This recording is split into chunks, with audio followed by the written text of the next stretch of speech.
Here we go.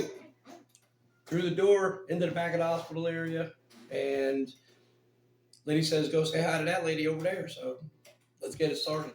Head over there. Before I know it, sitting in a chair, rubber band slapping me up. Pick goes in, and they just start taking tube after tube after tube. Took 28 tubes of blood for everything they're looking for. A couple extras in case something goes wrong. Head on down the hallway, and we end up in the little office where I met Eileen, which turned out to be, she was cooler in person than I could have ever imagined over the phone. So she explains how it's going to work. You're going to see the social worker, the donor advocate, psychiatrist, the surgeon, anesthesiologist, pharmacy guy, and you're going to get 30 minutes with each person. They're going to ask you questions. They're going to, you're going to ask questions as well. So, knock, knock, social worker comes in, want to make sure you're okay. And it was pretty much everybody's same questions to pretty much start off is, are you sure you want to do this? At any moment you can back out. No pressure. It's on you. You make the decision. You tell us you're good. If you want to keep going, we keep going. I always said yes.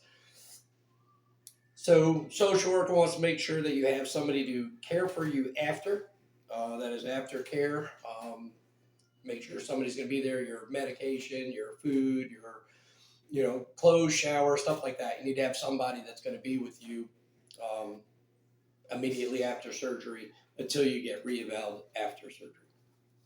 And then the transplant advocate comes in. Are you sure you want to do this? Are you, at any point you can back out. Advocate basically is just somebody there that says, hey, any questions, any problems, I'm your person. Just reach out to me and we'll figure it out together. If you change your mind, let me know. We can go from there. And then we end up with the psychiatrist checking your mental status. There are things of depression and anxiety and all kinds of stuff that come with this with major surgery. So they're making sure you're okay.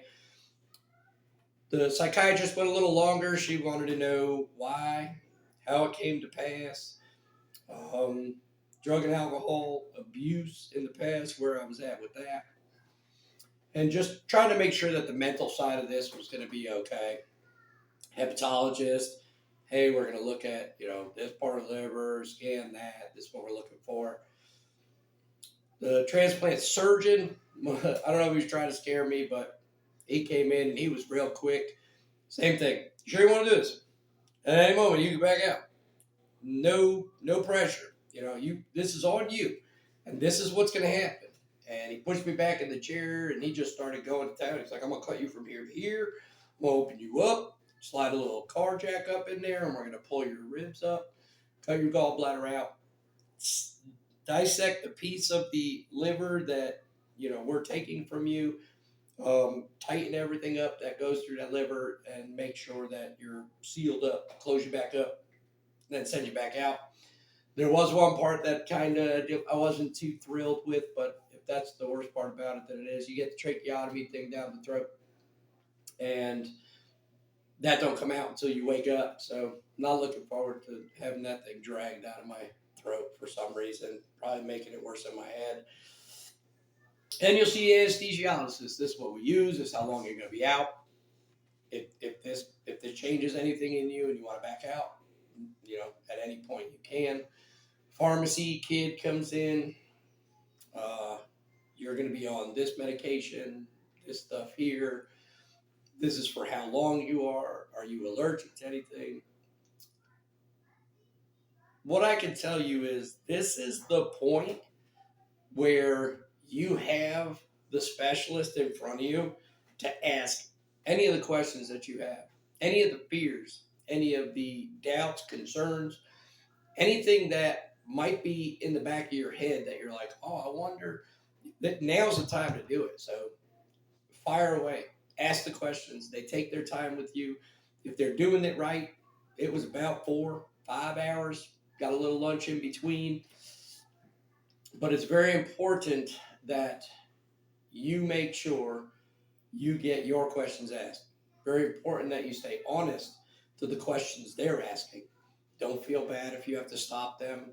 That they understand that that's what this is. That's what this is all about. So we do that, 4 or 5 hours, and it's time to go on and check out the insides and the pictures of the liver and stuff like that. So we exit the room, put on a little nightgown, and you get weighed, you get measured, and they're going to bring you to a whole another section of the hospital. So that's it. Really no big deal, that first portion of it. The worst part was the blood. The blood, if you don't like needles like me, you just look the other way and grab something, cry like a little girl like I did, or whine, or, whatever you got to do to get through it. It's only giving blood. It's not a big deal. So we're coming up on the fun parts where they start injecting me with stuff and running me through all kinds of machines. So we'll see you in the next part.